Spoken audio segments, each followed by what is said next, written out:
Hey, what is up, everyone? It is Rich. You could go through all my videos, and that's my intro. You probably like audio sync them, and they would all be like on the same beat and the same pitch.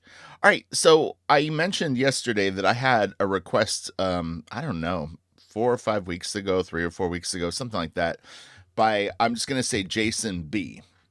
And he PayPal'd me. I've never literally had anyone, as far as I can remember, PayPal me a request, and it's not something that I encourage. And as most people that follow my channel know, I'm not one of those people that hustles you for likes and follows and Patreon and all that. I have it, but it's not really why I came here. But anyway, so his request was very, very interesting. He mentioned that there were these books back in the day that were 3D comics, but you don't need special glasses for them. So there's two different books that we're going to look at.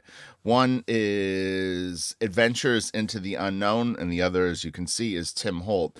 So I opened a few Tim Holt pages, and we're going to go through these first. These are a bit more tame and a little more, I don't know if you want to call it simplistic. The Adventures of the Unknown stuff is definitely more interesting and sort of aesthetically, I don't know if cool would be the right word. It depends on your, what you're into. But these are nice, but definitely if like this isn't like hitting you, then just scroll ahead until you see the other art. And you can go either way, but stick it out because I think there's some interesting concepts that we can pull from these initial books, the Tim Holt stuff, that will kind of carry over into the other one. So anyway, these look old. I don't know. I don't know if I have the year that this would have come out. To me, it looks like 40s or 50s, maybe. I kind of doubt the 30s. I'm gonna say 40s or 50s. Um, and all right, so let's get to this. So the one thing that you're going to notice when we get inside the book, and again, the idea is to create a 3D effect without the glasses. So one thing that I noticed looking at the Tim Holt stuff is the colors. Then they break panel borders, which might not have been as normal of a thing back um at this time. Comic art may have not as frequently come out of the borders as you see now. And I have some advice, stuff that I've been giving as advice for a long time about some things that go beyond this stuff. So I'll bring that in too in a bit. But anyway, I mean the color is really, really important. I mean, I definitely think that you'll see a lot of like solid colors on stuff, and it helps separate things. So I don't know the chromatic color wheel or whatever. I just want to grab this. But the other thing that I was noticing, well, shoot, I'm trying to think of how to like, so I don't know like how well you guys know perspective, but like if you had like a straight ruler and it's coming towards you, hopefully you can see this. If you have a ruler and it's in perspective, and so it's coming towards you, but it's like, oh, let me okay, so flow, and I'm gonna grab the pencil tool. It'll be a little more. Or well, actually, let me do this. Yeah. Okay. Yeah. This will show up better. Um.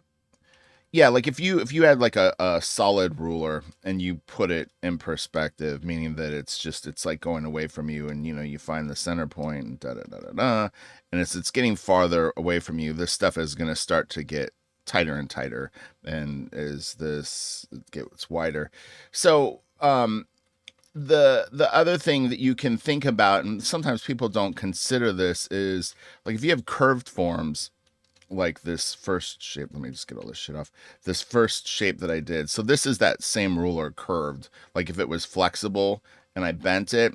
But don't forget that this is starting to go away from you a little bit too, because it's curving back in, and then this is going around. So whenever you have anything cylindrical, you don't divide it equally. That's not what it does. Is it starts to go around, these get closer and closer together. Now this is very fundamental stuff, so someone that draws well is like, come on, dude, this is like stupid shit. But you'd be amazed at how many people fuck this stuff up, even intermediate artists. And that's why, I mean, like, is when you start to build a lot of like knowledge about art and stuff like that, you can really see through people that are kind of faking things further along. Because I see stuff like obviously with social media, you see people posting stuff, and you can tell that they don't really understand what they're doing, and they're getting quote unquote good results, but you know that their drawing level isn't to the same extent because they're making mistakes. It's like you can't be doing a plus work and not understand something as basic as like what I just explained. But if you're copying something or using a bunch of cheats to get most of the work to a high level and then you fuck up on something really kind of basic, to me that's a huge tell because it's those two things can't really coexist. Anyway, all right, so breaking panel borders, like nowadays we might do more extreme foreshortening, meaning that we might have the figure could come way further forward. You could have something really pushed farther. I will say this, and this was the thing I was mentioning a few seconds ago. If you're going to do really extreme foreshortening, you kind of have to incorporate that into your work all the time. You can't have a more, we'll just pull up one of these. You can't have a style like this and then just all of a sudden have one panel where you have a hand like gigantic in the frame coming at you. Like if this guy was like somehow like lifting his arm up and like this, it's gonna look weird and it's just gonna look drawn wrong because you haven't established enough there's not enough frequency of it happening for it to look correct. Now, I mean, obviously someone that's a really good artist might be able to pull it off because honestly it didn't look that weird just even quickly suggesting it on this. But anyway, let's get back to the first piece and we're going to start going through and breaking it down. So this figure is leaning back just a little bit, meaning that the torso is even kind of coming forward. It's subtle, but I can feel that this shape is like this. It's definitely, and you got a little side plane here. He's got this nice twist of the hips. This leg is coming forward. This one is too. It's a little more subtle. And then this is starting to go down, not really away from us, but a little bit. And then this one is still coming out. But you definitely need to understand your basic shapes on this stuff. And then, I always recommend using like a wedge for the hand and then a wedge for the thumb. And it makes it really fast to put this stuff in and get a gesture down. All right. And the arrow, it's not like a huge deal. But again, if you think cylindrical and then just really kind of force the angle of it, you'll get a little bit of that feel. He could have had one like here that's even, maybe coming at even more of an extreme angle. I'm at a weird angle on my Cintiq, to be clear. My hand is like kind of floating, so I'm not going to have the best control right now, but you could easily have something like this, and really you could push it more. Again, it was such a conservative time for comic art that something like this seems extreme. For us now, everything's on 11 all the time, so we don't really deal with that as much. Again, really simple, like 3D. I mean, you like this box effect is nothing really that big. This is nice though. This is almost giving me like slightly Winsor McKay type vibes. They've got a real thick hold line on this, which is interesting, and it kind of works, and it wasn't something that we saw being used on the first piece. Yeah, there's not the thick hold line. But this looks pretty cool. And, I don't know if like as a kid, was it the Star Wars logo? I used to draw like all the time, like stuff in 3D, you would like do lettering and have it like all kind of go into like one vanishing point. And it was just this kind of fun thing that you would do as a kid to make, stuff feel 3D. I mean, you obviously crop it, so that they're not doing it, but, that was exciting in 1978. You do shit like that and you really felt like you had accomplished something. I've always been obsessed with 3D quality in art. going back to buying the Joe Johnston Star Wars sketchbooks, I think they were called. What the fuck are they called? I think I have one in here somewhere.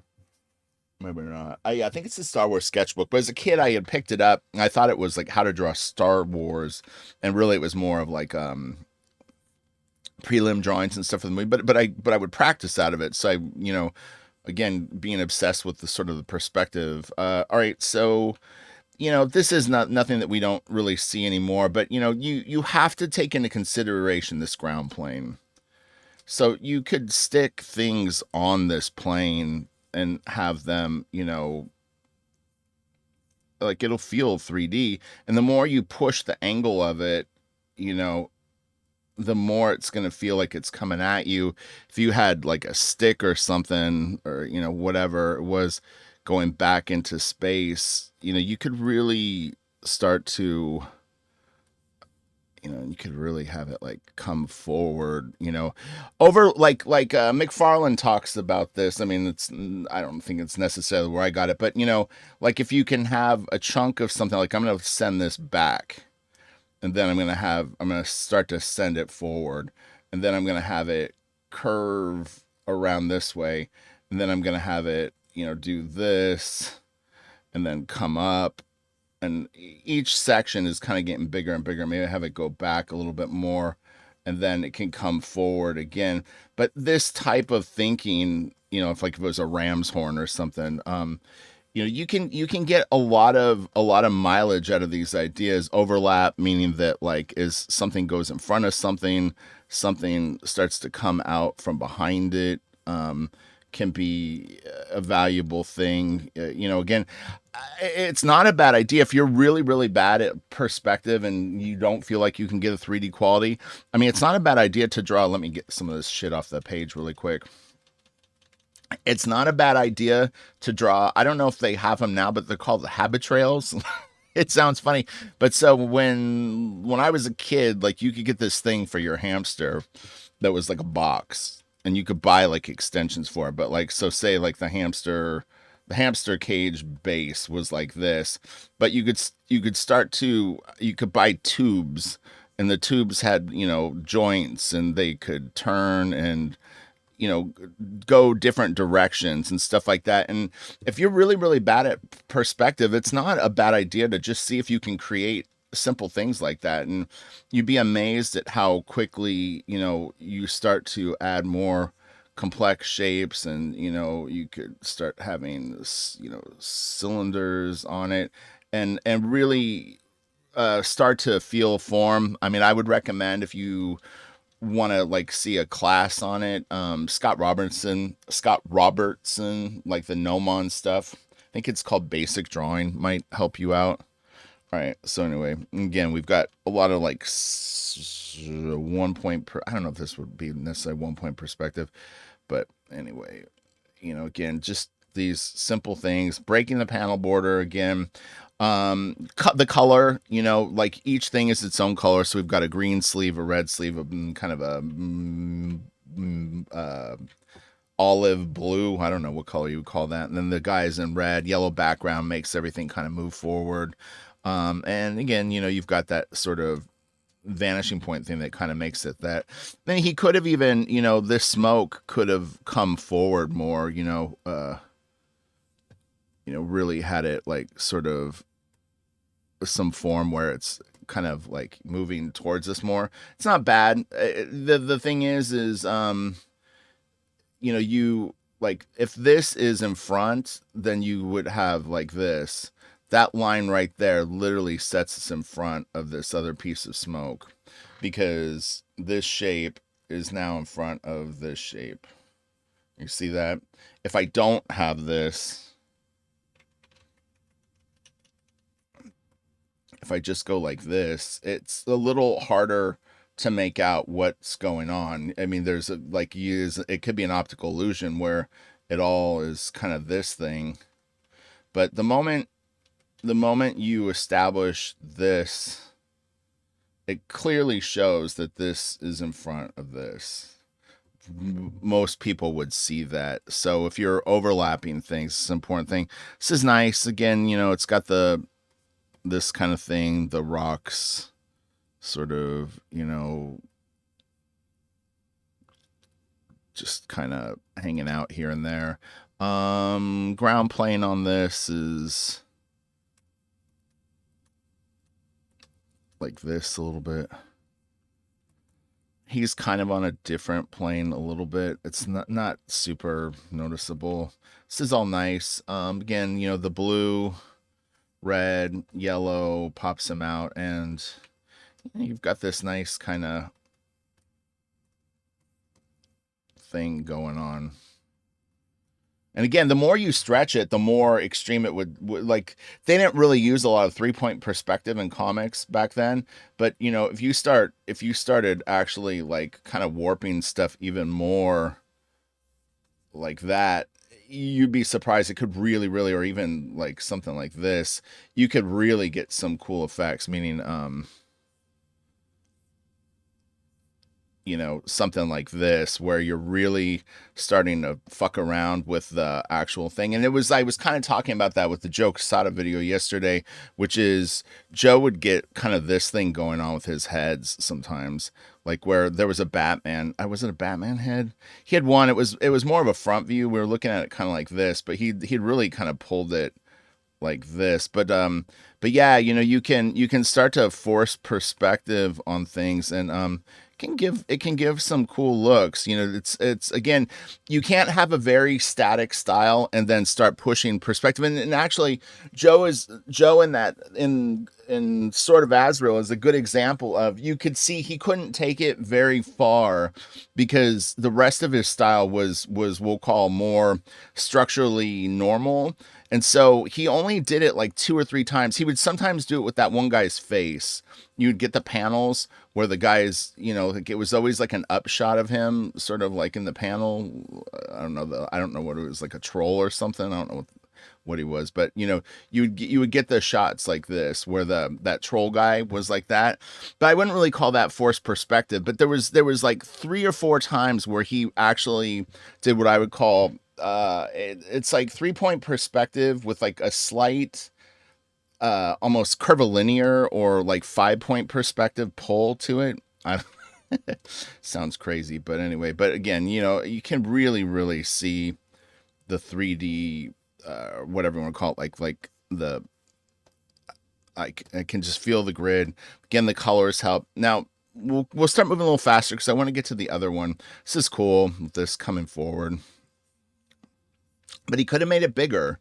That's the thing is this thing is moving forward and it's actually tapering. I mean, to really, really, like what we would probably do now is it would increase in size, because that's going to make it feel like it's even coming closer. It's all a balance, but you could really have pushed that and made it feel even more, like it's just really kind of coming at you. This is great pose. I mean, they're nicely drawn comics. This guy is really solid. This is nice. I love the actual angle of this figure is great.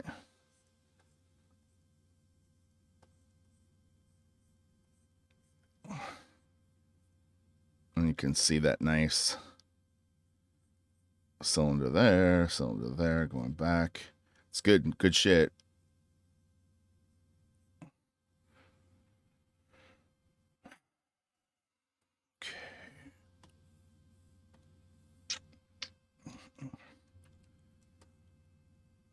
Perspective gets a little weird in this panel. It's like it really feels like this is going up a hill, which whatever, is neither here nor there. But he's almost not laying at the same angle, to be honest. It's like he's kind of more on a plane like that ish, and then this just starts to go kind of berserk.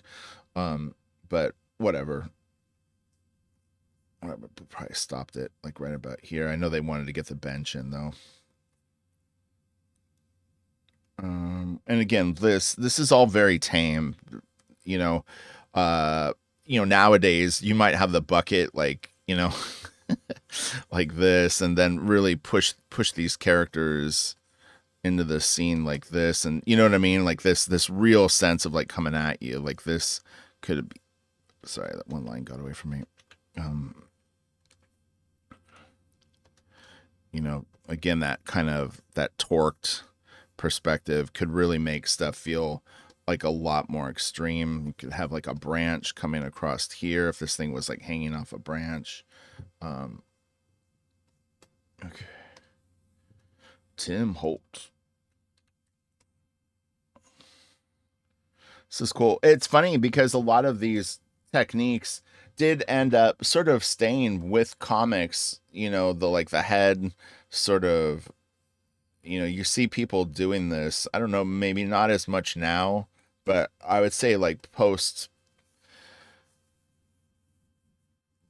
like 1998-ish, this stuff kind of started to just be a thing, like a more normal thing. This is nice. It's got a nice curve to this log. Kind of a fun shape. Let's look at the page layout of these. So, in my opinion, for what it's worth, the layouts are, well, you know what? I'll give him a bone. Like this is pretty good. We've got this. This kind of sweeps around, or however you want to look at it. Is it like it definitely sends you back this way, which is good, and brings you across here. This kind of leads you to here, and then this. So there's a design to the page for sure. But again, like I'm looking at this bed here, the pillow and the rest of the vanishing points don't really follow this. Like it it got kind of away from him in a weird way.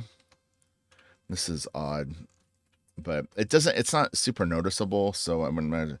I don't think that this was supposed to be a 3D page, but man, it had an opportunity to be fucking like off the charts. Because I think in the comics it was like two of the stories were 3D and the rest were like normal, but this really actually almost could have been super dynamic. Because boy, you could have had this table and had cards, flying at you at every like angle. But again, it just wasn't.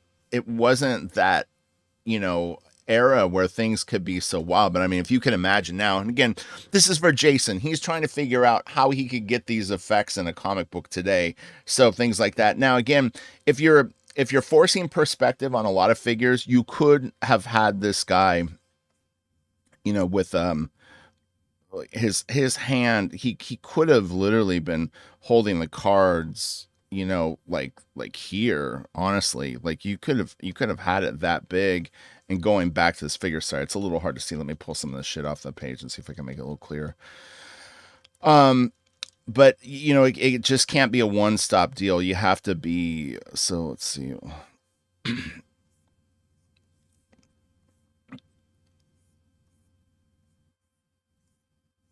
You could have maybe gotten away with, say, like the cards are like kind of falling out of his hands, and you could have even made his head smaller and turned in more. Uh, like that, and then had it. I'd probably have the wrist up higher. But yeah, I mean, it could even be bigger. I mean, like I'm a pretty big fan of like manga and stuff like that, and it's like you'd be surprised what you could get away with in terms of that. But the whole thing has to kind of sell it, and you really want to kind of go.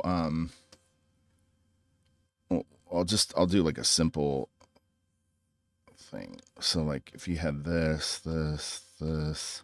I mean, you could in theory, have stuff like seriously like that much smaller. The foreshortening could be that crazy. Where this is the person's face like that, and like had one leg maybe coming forward like this, but the whole shot is basically being pulled like this, if that makes sense. Is like this whole thing is the whole amount of real estate. You know, you could even have the leg coming forward even more, and then have the other leg could be back, you know, and it could in theory be like that small, believe it or not. That could work, but again, you need to really be using those types of ideas more frequently in your work. But it could definitely you could definitely pull it off. You could do it. But these are all very, very normal sized figures with almost no forced perspective. But, you know, this is kind of cute with the like 1 foot in the panel, 1 foot out. I don't know. I wonder if at the time people were like, oh my God, this is fucking insane. I feel like I'm on acid, dude. All right, so let's get to the amazing adventures so we can start to shut these. But you see like a little, I mean, honestly, just like this, I'll just take the lasso tool. So, but you know, you could have had this hat, you know, like going out of the thing. Oh, sorry, I didn't mean to do that. Wait, oh, deselect, and then this. You could have this even bigger. And I mean, in Photoshop, you can actually has a perspective tool. So if I go up in here and transform, I'll do perspective. I was gonna do skew, but let's see. You know what I mean? Like, not that you would want to do it because it's gonna flatten it out. But the brush. Let me grab red. You know, you're gonna need your ellipses to be in perspective. So.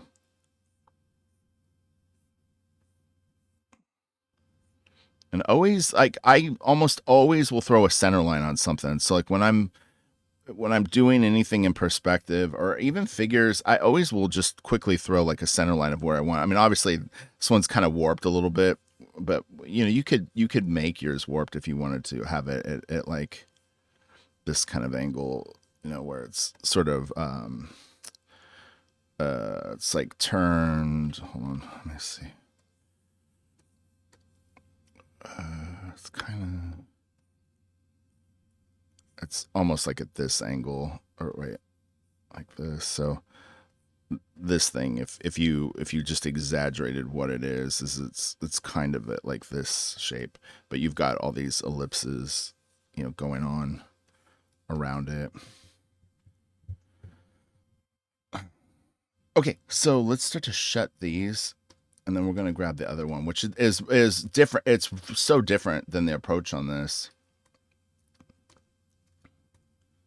And I'm just gonna say right up front, I have no interest in doing like an educational channel on YouTube. I have hundreds of educational videos on my Patreon, but I never ever want to do. It would bore me to. I also don't feel like I don't think I'm a good authority to be teaching on YouTube, so I'm not gonna do this on any kind of regular basis. But I'll do this for, like I said, this was kind of an anomaly. But yeah, I never wanted to be a tutorial channel, so this is just kind of an outlier video. I opened a ton of files, or I mean, I saved a bunch of files. Some of them were going to shut right away if they don't look 3D, but I didn't want to spend. I mean, I already spent like 2 hours prepping this video, which is way more than the $5 that he tipped me. Although, again, I appreciate it, but you know, I don't have 4 hours to do so a random video. But this was an interesting topic just in general, but you can see how different this is. And there's again, we'll pick kind of the money shot pages where we feel that the 3D-ness is being emphasized more.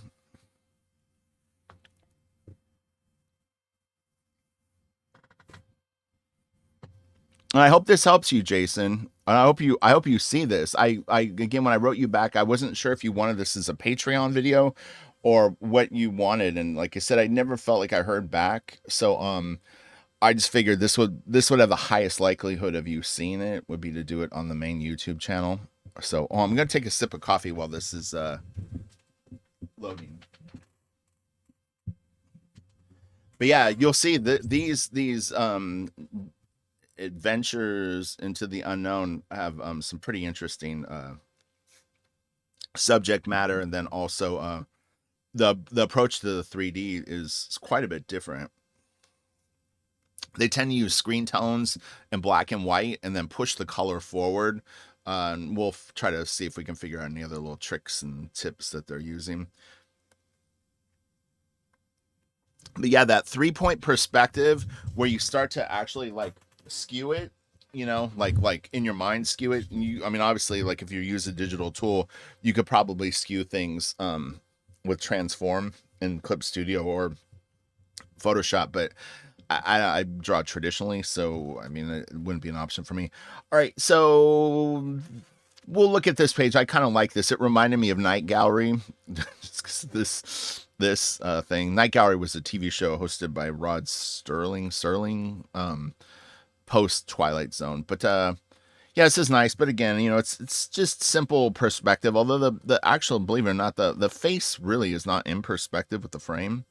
I'll show you what I mean in a second, but yeah, so he's got the frame like at this angle, but this face is more of like a front view. I mean, the head is slightly turned. You can see a little tiny bit of the side of the head here. It's really really subtle, but there's definitely the head. Well, nah, it's looking straight forward, but yeah, I mean, like really at this angle, the face wouldn't be that way. But I will say this, and again, I'm into weird stuff and stuff that breaks rules, so I'm not like someone that's like structure. I think the face turning towards us actually does create a little bit more 3D-ness and creepiness because it's not in perspective, and the fact that it's slightly out of perspective, meaning that it's more of a front view, we'll argue that it's like like this kind of angle. Like we're seeing a little bit of the side plane of just the tiniest bit of each side of the forehead, and this, and you can feel this ear is maybe like a little farther back, so it might be favoring this side. It's turned on a little bit more, but I think that works if you were to have had the face in perspective. Oh, sorry, my Command Z wasn't going as fast as I was making the lines. If you were to have had the head facing this way, it wouldn't have engaged with you as much. You know what I mean? Like if the face was here, that's not going to be as creepy. Even if he was looking over, let me grab black. Even if the face was kind of like looking at you from this angle, like the eyes were sort of facing you, and he was like, ah. I don't think it would have done the purpose. So in an interesting way, that actually kind of worked. So sometimes breaking the rules actually will propel things to the right direction. And this is way out of proportion. I'm just going to point this out. Like this is way too big for him to be outside the boat. His head is bigger than this guy's head, and as big as this guy's head, he would be smaller. But anyway, that's just more of an observation. All right, let's continue. Not 3D enough to analyze. I'll just point this out. There's a couple little things here that I think are interesting. He did pull the hand out of the panel here, which is kind of fun. You've got those grayscale kind of screen tonedy background. We've got overlap here with the smoke going in front of, we'll call this Dr. Devil Strange. The size of this guy kind of sort of pulls him forward, but again, the hand coming out of the panel I think sells it. This is great. There's a couple of reasons. I think his chin is barely breaking the panel border right here. If I'm not mistaken, it's just coming out the tiniest bit. That's really fucking cool. And then the hair is coming out a little bit. And again, the gray versus this. I also think in a weird way, check this out. This is kind of an interesting thing. Okay, like if you imagine like a plane of water. Oops, sorry. Escape. Okay, like imagine this guy is underwater. Brush. I'm gonna grab some blue. Okay, so like if he was underwater and this is the water surface, the way that it's colored here with the nose coming out and the lip coming out moves the face forward like it's breaking the water plane in a weird way. The eyes are white for more of a stylistic thing, meaning that you want to focus on the eyes. So the eyes break the rule. But this, I honestly think that the concept was that this white shape really does kind of move it forward. But I think the like if something was underwater and it started to surface and you would start to see the planes that would break the surface first, it would be the nose and possibly the bottom lip. And they probably honestly could have even gotten away with a little bit of the chin here. You might not need it though. I would always defer to my eye, meaning that I call it the arcane eye of Richard. Richard Friend is a joke, but I do sometimes think it. But I'll usually like if I'll try something like that, and then I will literally look at it and I defocus my eyes. And if when I blur my eyes, it looks good, there's this trigger in my mind that I literally know in a second. Like if I do that, I already know it doesn't work. But like if I did it and I blur my eyes and this is catching my eye too much, it's out. I don't want anything to catch my eye. I want to read the whole thing or exactly what I want you to look at. And if I didn't achieve that result, then it didn't work. Period. For me. Now for you, you can make up your own rules. You can have your own arcane eye. All right, tree breaks the panel borders. It's nice. I like this is cool. The film style panel borders I think help in this, where it feels like you're looking at like almost like a viewfinder or something like that. I think it's kind of cool. The coins and stuff like that. This is a fun panel. Kind of probably one of the most forced perspective shots that we've seen out of anything right now. There's multiple things that are actually kind of doing it, and I'll point them all out, right? Meow. All right, so his hands are definitely like fanning out. Like they really he really gave you a stretch on it, which is super cool. This one not as much, but it's kind of it ended up being very wide for some reason. I think he was going for the same thing, but really all he needed to do is just truncate this. Like I think if it would have been like that, it would have felt more like it. But anyway, it's neither here nor there. It's still nice. He could have pulled the car maybe slightly further out. And again, you see, like I'm changing what he did. His is more of like a cigarette pack or whatever the fuck you want to call it, like something that's a little more, we'll call it conservative.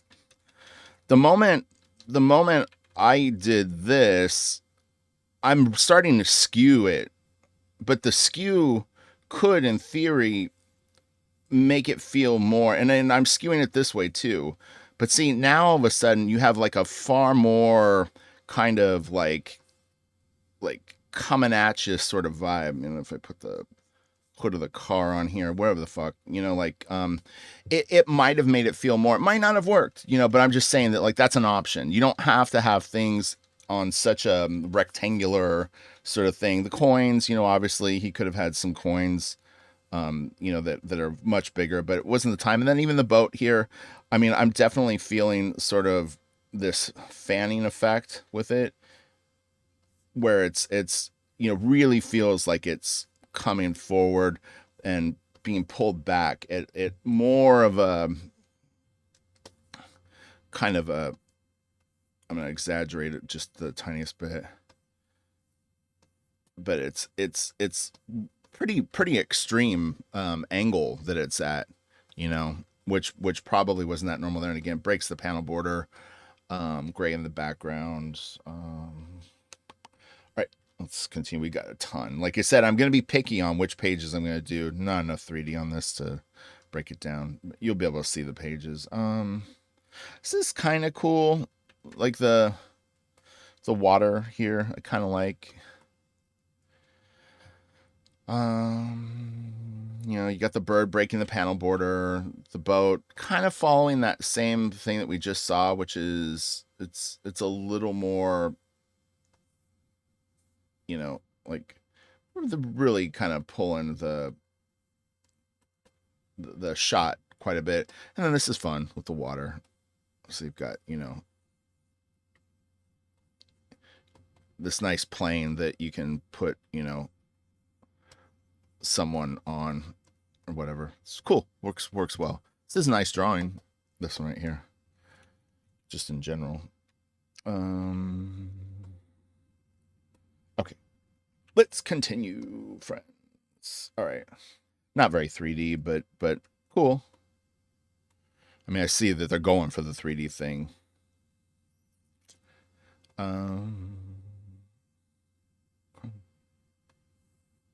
Nah. Again, some of these pages, yeah, this wasn't a 3D story. I can tell. We can move through these fast.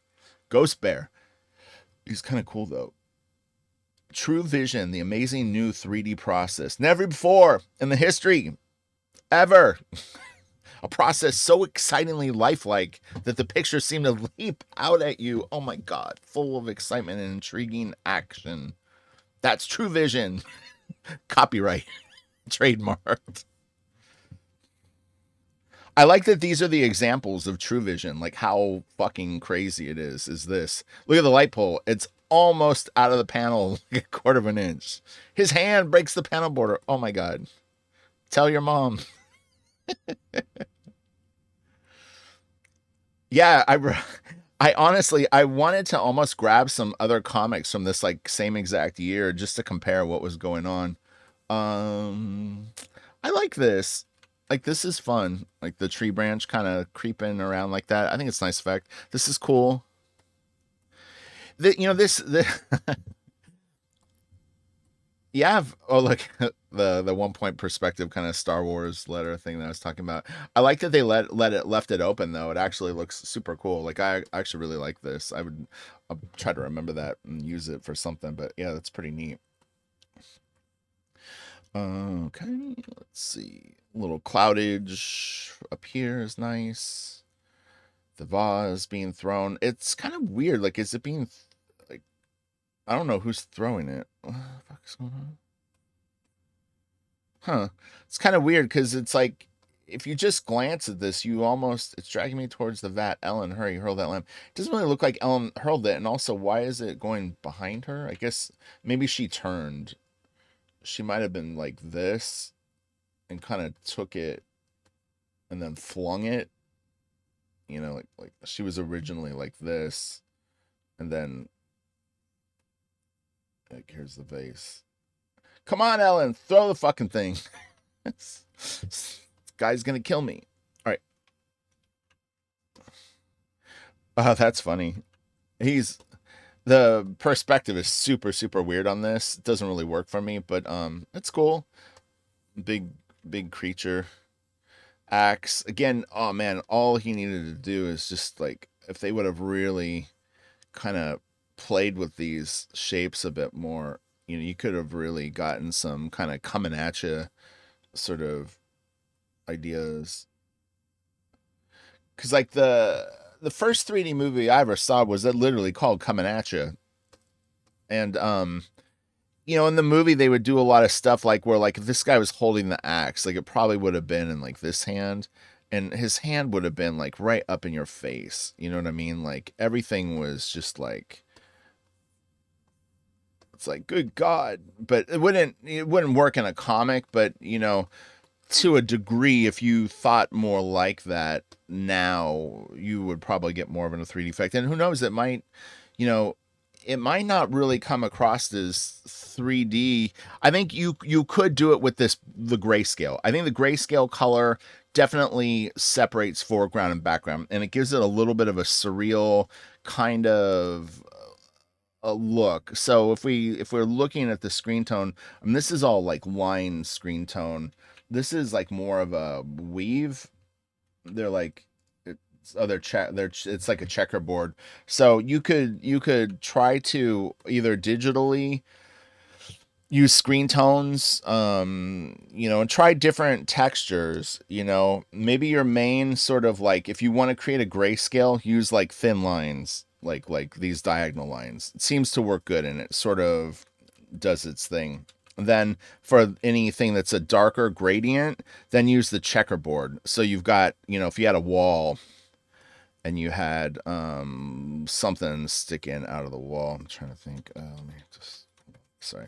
Oh, I'm getting a little lag, I think, from my OBS, so it's kind of throwing me off. Like this was a wall, and you had like I don't know, like a vase or something on it, like on a shelf or something, or a bookshelf here, and it's kind of like an upshot, or what I mean, like you're like worm's eye view looking up at all this stuff. So you'd have your lines like on the wall, and then anywhere you're gonna use the checkerboard for like shadows would be like here. So you've got we'll call this like 10% gray, and then we're going to call this like 60% gray, like the checkerboard. This darker one we'll say is like 60, 70% gray. And if you had stuff in between, you could either rotate the screen tone, meaning that like if your diagonals were going like this, if you had one that was slightly thicker, because if you look at this figure, it does look like this guy has got screen tones on him, but they don't go the same direction. Let me pull this stuff off really quick. They're not going the same direction as the stuff on the roof. Let me just get this out. These lines are all going this way, and the lines on him are going this way. So you could kind of do that where you rotate or juxtapose, but then the checkerboard they're using as shadows. It looks like they're really only using two shades of gray. So I'm going to say that this is again like a 70-80% gray, and this is maybe like a 20 or 30% gray. But that'll help. Sorry if I'm talking fast. I'm trying to get a lot of information in and move through this so that it's not boring. But it's a lot to break down. Again, breaking the panel border, some fun colors. I mean, you could think about this. So like I would consider this like a darker hue. Well, here, let's try this. I'm gonna take the eyedropper or brush. I'm gonna grab this color. All right. So this color blue sits right here. Do you look at the color picker? Do you see where it is? So this is like it's leaning towards black. It's more saturated, but it's, I'd say 65% darkness. This green, do you see how high up it is? So this is darkest. In front of her is lighter. Red is just going to be super saturated. Oh, it is lighter, though. Interesting. So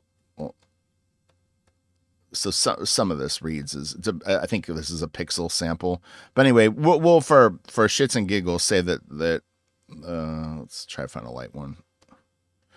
Okay, so but this red actually is brighter. So it goes from medium to medium hot to hotter. And then these are even brighter. Or well, the white is, yeah. If I grab the white, come on. You know what I mean? That's even hotter than that. And it's got the white in it. So that'll help move things forward too. Use darker colors further back.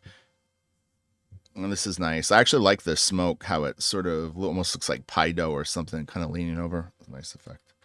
All right. Cancel. All right, let's shut this. Whoa. Don't crash Photoshop. Don't do it. All right, we can move past this. This is fun. Nothing too 3D. I will say this, though, about this particular piece. I do think that cylindrical and spherical objects can create a sense of 3D that's kind of fun. So I would play with shapes like this. I think that they're actually very effective. It's the first time that we've seen them really kind of as like a spotlight of the 3D-ness. But I actually think that because they're kind of, that's what they're what do you call it? Like primitives. They're primitive 3D shapes. They're actually extremely effective as the device. And again, here you can see we'll call this 20% gray and 80% gray. And then there might be like a third value here. So we'll say we've got 10, 80, 10, and then this might be like 50% gray. So 3 values.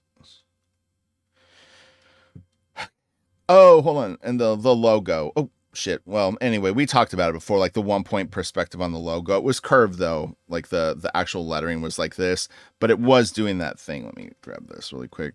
So the lettering kind of was on this sort of plane, but, you're going to have, everything is going to be going to a 1-point perspective. So every letter, is going to go to this vanishing point here. But because it was curved, you're going to get that foreshortening here. So each letter that's going further back on these curved sides has got to get smaller and smaller. I would just eyeball it personally, but you could measure it. There's tricks where you run a line here and where it crosses, blah, blah, blah, blah, blah. I can't get into a whole perspective lesson like here. It would take too long. Be a 20-minute side quest. But any good perspective book will show you how to divide, it's like subdivide things. I would just use my eyes though.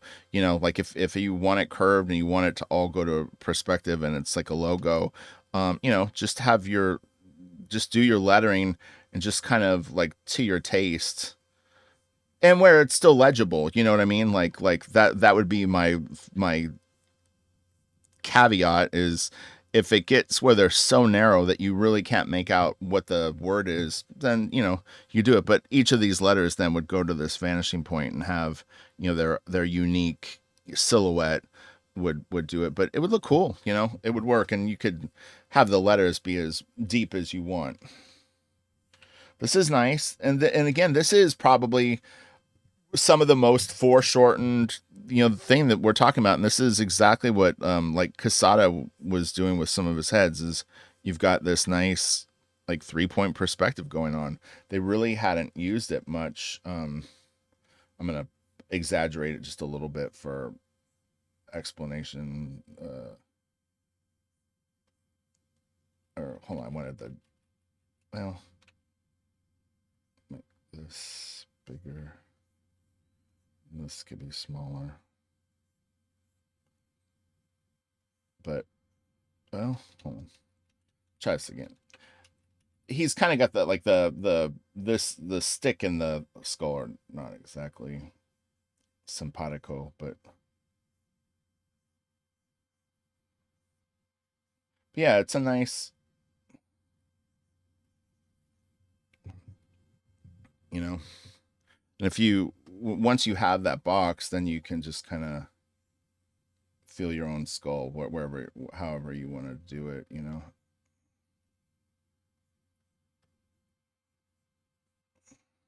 not copying theirs. I'm just trying to show you like an example of what you do.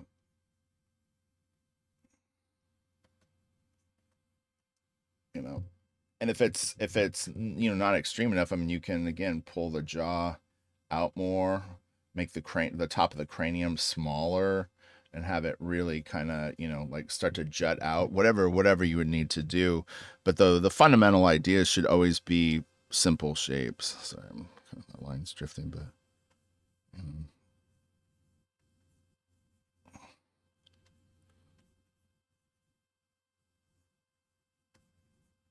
I'm gonna just make sure. Front views are tough. I mean, it's not that it would be hard to draw, but you're just not going to get as much dynamics out of something that's a front view. You're better off just turning it even a little bit. It's always gonna it's always gonna give you the opportunity to have more planes. More planes just means more cool shit that can kind of really sell the thing, and it's not honestly. I find it easier to draw and um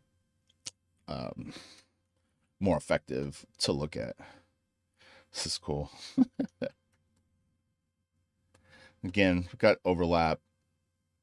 All right, so I'm burning out on this. I think my attention span, and we'll just look at the art now. I'm gassed. This is nice.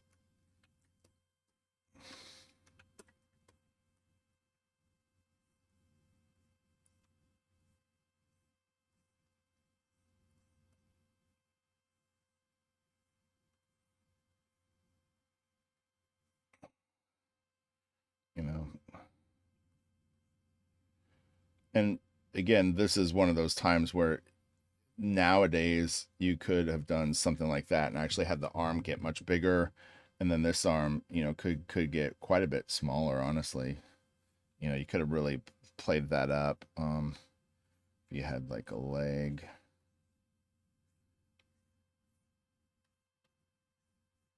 have a leg coming out, or much bigger. This is the heel of the foot. This is what that is. Toe. This, the other leg could be there. And even the tail could have like swept around if it wasn't covering up anything important. I mean, you could have really kind of gotten some wild effects out of it. And the spear could have been, you know, coming at you more, or even like all the way over here might work. It's a cool drawing, just in general. That's really funny. So this is Ogden Whitney. Anyone know Ogden Whitney stuff? Here's some of that lettering. You can see it does have just the tiniest bit of it's not straight across. Well, is it? Feels like it could be the scan is making it feel like it curves, but I almost get just the tiniest sense of a curve to it. I don't think it is though, but it was giving me that vibe. Like, yeah, I think it's straight across. That's funny. Yeah, pretty much is. Yeah, but it actually does create a little bit of illusion. That's nice though. So there you go. That yellow in front with your two different kinds of screen tone. You've got your lines for the lighter gray and then the checkerboard for the darker gray. That'll definitely get you there. And if you were super crazy, like, I mean, honestly, I'm psycho enough to do it. I mean, you could actually do that with a pen, like a rapidograph, where you just literally take a ruler and, you might want to have some pencil lines down on your paper so that you keep it consistent. And it depends. It's if you actually look at the direction of the lines, like these lines are at about this angle. Those same lines start to like lay over more to the side here on these ones. It's a different plane actually because it is on the opposite side of the thing. But I was going to say these are going like this. So if you were to have brought this idea here, which probably would have been what I would have done, to be honest, I don't know if I would have switched it. I'm trying to think. I can't give you an honest answer of what I would have done right off the top of my head.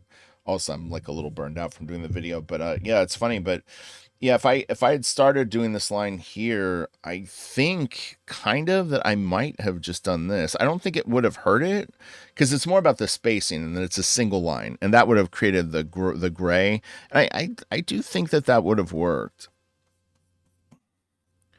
I can almost guarantee though that I wouldn't have done it at the angle that he has it, which is this angle. I don't see myself doing it that way, and I'll tell you why. Is it's too close to being parallel to the actual like shape, and I think that I would have felt that then it would have started to create a vanishing point, meaning that it would have felt like all these lines were kind of going to something, and it sort of almost fucks up the illusion that you're trying to create. It sounds like minutia, but I mean honestly, if you were to draw this, you would have to decide the direction of the lines. The checkerboard ones are almost easier, but then with the checkerboard, you would just take your rapidograph, do very equally things. Now you could see this is another thing that I would probably do though, is as I was going back, I would have my lines going closer together. So I'll explain what I mean by that. And with the screen tone, they aren't, but this is going back into space. So going back to my original concept of that things that are receding are going to get tighter and tighter together as they go. I would have done it that way, and it would have created a shade. Well, I might not have done it that was for the example, but they even if they were crossing over, like if I was doing them at this angle, as I was moving it across this, I would have definitely have made them get tighter and tighter together, and then this one same thing. I would have done it like this, and they would have gotten tighter and tighter together. So I would have had a fade going in, and then the hatching here. Because this is screen tone, more likely than not, the screen tone is all checkerboards like flat. It's a 2D thing. It's not like this, or whatever. If it was diagonal, they're not foreshortening as they go back. So anyway, blah blah blah blah blah. All right, our little buddy. We got Fishman. This guy's cool. What's creepy about this, just in general, is this. This wigs me out more than anything that we've seen so far. The webbing between his knees is very disturbing. I don't even know if it's intentional or if it's like a tail or what's going on, but that's really, really like I can't imagine that. That would be horrific. Oh no, she's a fish. This is nice. I like these rocks on the panel borders.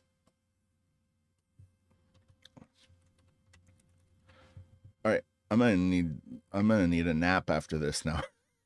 This is cool. She's pretty. Nice, nice drawing. This is nice.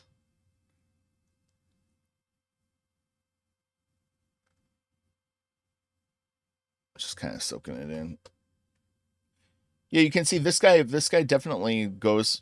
He goes a little further than the Tim Holt guy. I kind of am guessing this might have been done later too.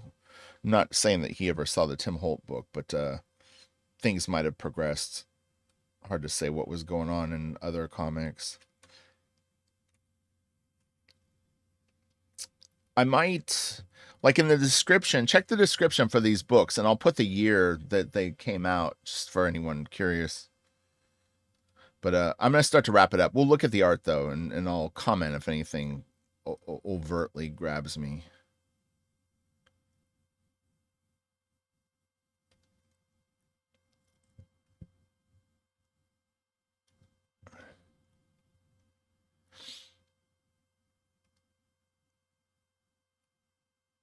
Oh my gosh. So much fun. Look at that. Could be an album cover. I like this. What is this? Like a big cucumber or something growing up? I guess it's supposed to be a leaf. I don't know what has the kind of texture on it. Leads me to believe it's a fruit. A fruit or some sort of like I don't know what they call it. Like when the middle of like some plants, they have that like where it would flower bud. This is nice. Nice figures. Like this is really cool. Nice detail on that. This whoever this is, this artist can draw his ass off. I'll tell you that right now. This guy's fucking good. That is a fact. That's all I need to see. This right here, and then like these figures, and you can tell this guy's got some skills. Nice hands too. Legit. Legit, legit. The skull. My God, it's coming right at me. And look, if you're still watching the video at this point, you're a super trooper. You hung in there. You will be successful in life, friend. It's like you get the fortune cookie, like if you can stick out 50 minutes of a video on 3D comics from the days of olden.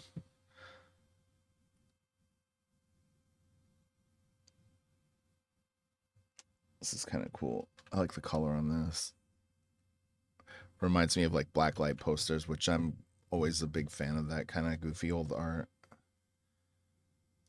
Well, I wouldn't call it goofy, but it's, kind of super cartoony, and then the colors are insane, but it's so fun. I don't know. There's something really about. Okay, yeah, like this is kind of one of those things, but it's a subtle what do you call it? Like there's not a ton of foreshortening going on in terms of the stretch me or whatever, but this would be tricky to draw. I can't really break all this down right now, but I mean you're basically just gonna have to go and do simple geometry, get your really really simple uh shapes in, and then hopefully do that habit trail trick that I was talking about, where you basically create like a rectangle at an angle and then just build on it. And this is if you struggle with perspective, but just start putting some tubes and pipes and curves, um it'll really really help you be able to work stuff like this out.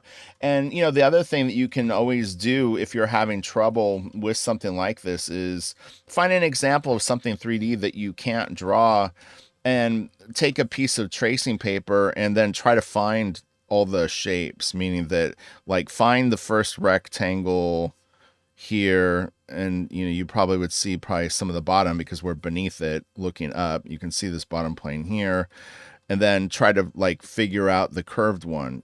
Can you draw just the full curved shape? And more likely than not, if we wanted to take this up higher, I'm going to connect it at a higher joint. So this, if it curved around, like, and this was where it connects this whole piece. So essentially what you would have is you would have this. Might be a little wonky. Sorry, let me just straighten this out. But is this piece, the top of this curves around and connects to our other rectangle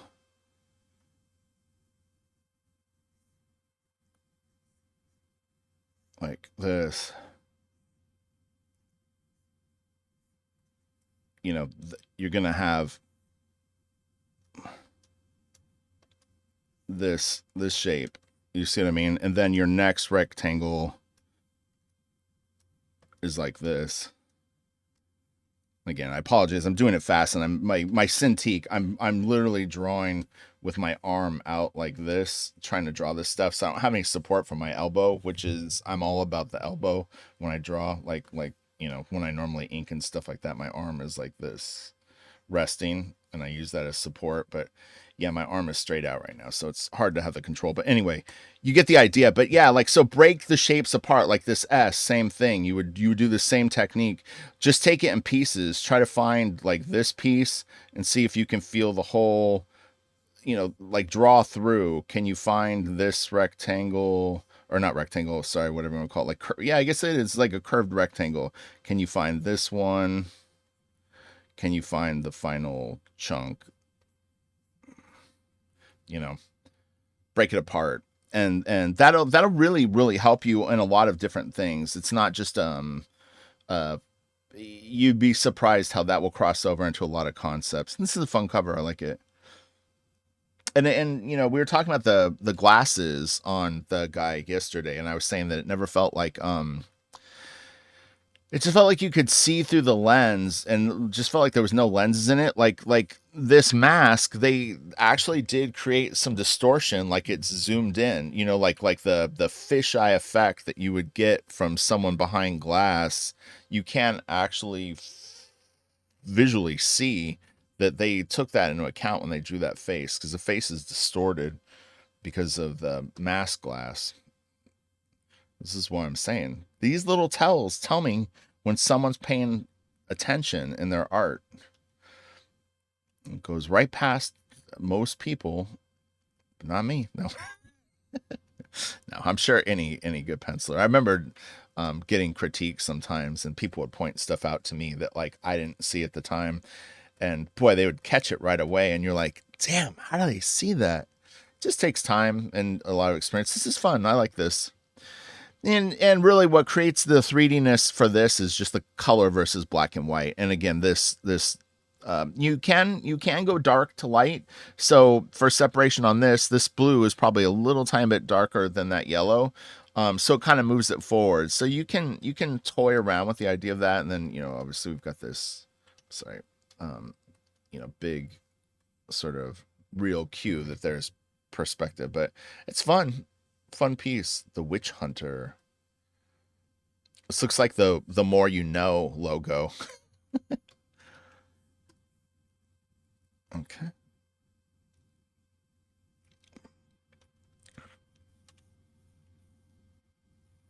We'll just scoot through these fast. This is fun. Not very 3D. This pot should have been bigger in the scene. I think it would have actually made it at least feel a little more like a forced perspective, but again, this is all new ground. But there's that saying, like, we all stand on the shoulders of the previous generation. It's like where we got with ideas like this is from people experimenting with things like this now. Now this has a little bit of that forced kind of 3D perspective that I was talking about with the kind of like the skew idea. I need a brighter red. Let's go here. Um, but yeah, like the overall feel of this is that it's skewed to me. I really get this sense of like these shapes are are skewed, and like the size of his head, it's not really in proportion with the body. He could have gotten away with this arm being a bit bigger, and then this he could have made a little bit smaller, and it would have made it probably feel even more skewed. But I'm definitely getting the idea that this is um being pulled. So it's not, again, it's not this type of idea where things are very comfortable. It's more this pulled feeling, like everything is kind of being pulled out and then down a little bit. Like even this, I just get this sensation of this. It's subtle, but the guy is vibing on it. I'm telling you. I'm telling you. He might not even know it. No, he probably does, but it hasn't been done. He's breaking new ground. It's like this feels funny. It's like just go with it. All right. Again, not very 3D, but still fun. But the broken panel border helps. I will say that. Like right here, just that little bit of it coming out of the panel border definitely helps. And they didn't really do it on this side. You would think the temptation would be to have just maybe a couple of the kelps come out. You know, Again, you kind of have to trust your eye of like what's overkill. And you probably could have got away with this guy's foot, being out, honestly, or even some of the rope. Well, maybe not. I love this. Man, that's great. That logo is fucking awesome. That down shot is badass. That is really cool. It's actually, man, that is fantastic. In fact, but I'll say this too, but this feels like it's being skewed. I I I sense that it is getting kind of wider. I'm exaggerating it, but it does feel like that. Even this, you see this? That's that 3 point perspective, that skew that I've been ramming down your throats like Nathan's hot dog on 4th of July. Is that right? If you know, you know. Look, the Metallica symbol. That's the first. This was James Hetfield's comic in 1936 when he was negative 12 years old, and he did the first Metallica M. Maybe not. Oh, I saw the word bong. All right. Holy fuck. This video is like 90 minutes long. Hopefully you wanted to hang. I'm sure there's some covers coming up though. Actually, it would be worth it if you've stuck it out this long. Um, the covers at the end are actually pretty neat. They might not be super 3D, but they're just fun drawings.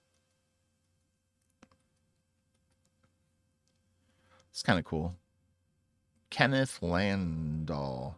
I don't know if Kenneth did this other stuff we were looking at.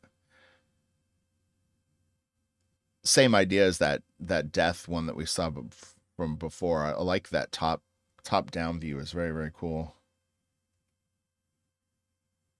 Splash page.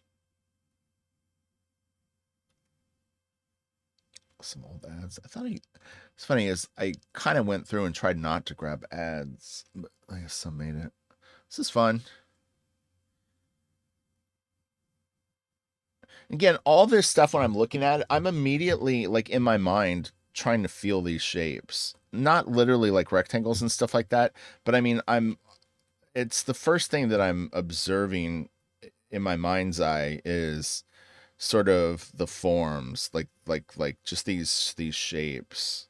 Where do they exist? What direction are they going?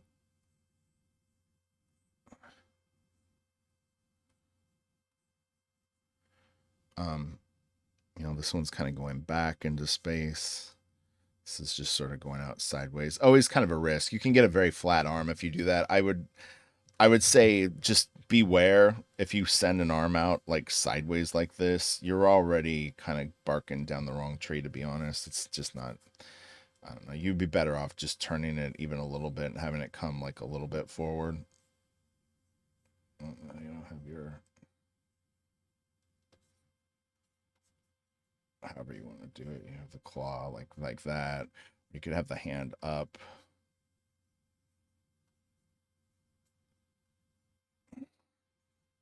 however, you know what I mean. But yeah, just going straight out to the side, it immediately, like, now you're blocking other fingers, and the pose, no matter what it is always going to read as like three fingers, and it just kind of look weird. So it's like, I would say, I know the perception is front views and side views feel easier when you're learning, but believe it or not, the reason that you're struggling and you feel like your figures suck is exactly that same reason. It's the duality of it. The people that finally realize that will progress, and the ones that cling to it desperately, it's like, like, it's a tough road. And there are professional artists that will use a lot of front views, and side views maybe probably not as much as front views, but still, it's like, I really do feel like it can be pretty limiting. It serves a purpose in storytelling where it's like it feels very direct, so I understand it from that point of view. But even just turning the head the tiniest bit up, down, left, or right, will liberate you.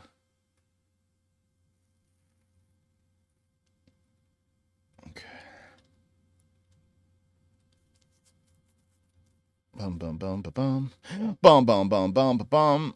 Bum bum bum bum ba bum. Whoa. Guy, it's scary. Again, not very 3D though. And her hand is quite tiny.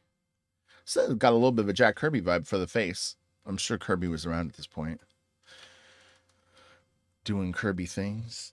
But it's probably a combination. There's another artist I can't think of the name of that it kind of looks like. This is fun. This is nice. They're really forcing it now. Boy, he's yanked it out even more. But that's how it goes, you know.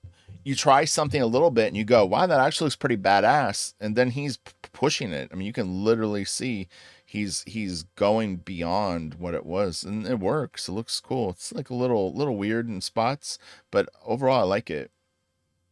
I think what it is this Y got narrow. He needed to actually have it come out a little bit more, and then it would have felt a little more. I think the slope of this is a little kind of off too, but whatever.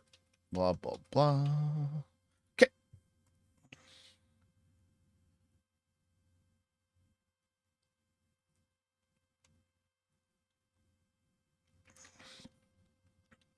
this is nice, fun piece. Wow. Perspective gets super weird on this one. This is fine, like, it works. I don't have a problem with it. These are starting to slope like at a weird angle. It's okay, but like, if you look at this edge right here, like where it connects, it's not really what this would do. This would be a bit flatter, something along the lines of this more. I mean, it could be going to a vanishing point over here, but yeah, it feels a little like, well, generally what I do, so like if I've drawn two, like if I drew this and I had it done and I started looking at it and I was like, God, this looks fucked up. The first thing that I'm gonna do is I'm gonna take a deep breath and relax. And then I'm gonna summon the arcane eye of Richard Friend. No, I'm just kidding. What I'm gonna do is I'm gonna look at the two things. I'm gonna go, well, what looks the most correct to me? Does this look the most correct, or does this look the most correct? And in a situation like this, because there's so much more drawn over here, that's going to kind of lean you in another direction too, because the fact that, honestly, I think this is actually off more, but it's a harder fix. But this is actually the fucked up side, and this kind of isn't, believe it or not. My initial instincts was that this was off, but believe it or not, it is this. This is not in perspective. But I think, well, and that was the thing, is once I started to fix it and I was looking at the vanishing point of everything over here, then I started to realize that this wasn't wasn't as off. So I guess, you could erase this. I think it's almost like you'd have to pull this further in, and then have this like kind of coming in at this angle. So I mean, I guess you could scoot it over and have it kind of existing here, but yeah, it's a little fucked up. Yeah, this would work. This is it, and then this could probably go up, maybe at just a slightly higher angle. But yeah, it's interesting. The wolfire. I don't know what that is. Oh, he's wolf and vampire. Wolfire. That never caught on.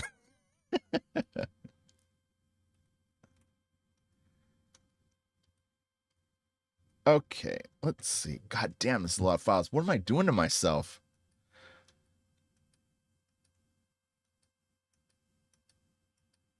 Oh, here we go. Yeah, like I said, the money pieces are the last ones that we're gonna see. Like they're the cool start. This is cool. This looks like it could be like a gig poster from 1964. Come see the Grateful Dead at the Fillmore West, right?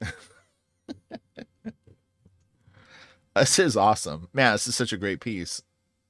I love everything about this. So cool. That's great. Dry death. Here we go. We're gonna have splash pages and covers for these last few pieces. This is nice, fun. Well, hopefully that was enjoyable. Hopefully you learned a little something. Like again, I'm never ever comfortable, especially publicly. I don't mind helping someone one on one and just basically being honest and saying, "Look, I only know what I know, and most of what I know I figured out in probably the most ass backwards ways possible." But again, because of my lack of an attention span, it's kind of how I just had to cobble together what I can do.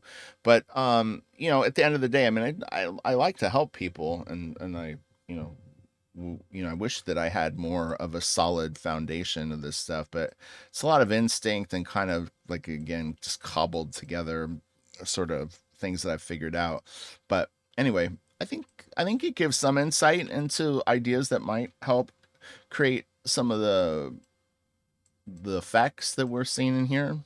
It's fun shit. It was something that I'd never seen these types of comics before, and I've never seen a video on anyone sort of going over these kind of techniques. But again, I think color and black and white, that skewed kind of forced perspective, breaking the panel borders, those are kind of the key things. And again, you could the color value, how hot and dark it is will help. And that the gradient thing with the like create like 2 to 3 tones of gradient. And man, that is so weird. I'm second guessing myself on the wall. This is like drawn so nice that it looks really good on this side, and then this looks weird, but I swear I'm nearly sure based on this building that this is right, and then this is the other thing that he could have done is literally just remove the wall here and had just the grass like continue on and just had this here, and I don't think it would have been as noticeable that one of them is fighting the other.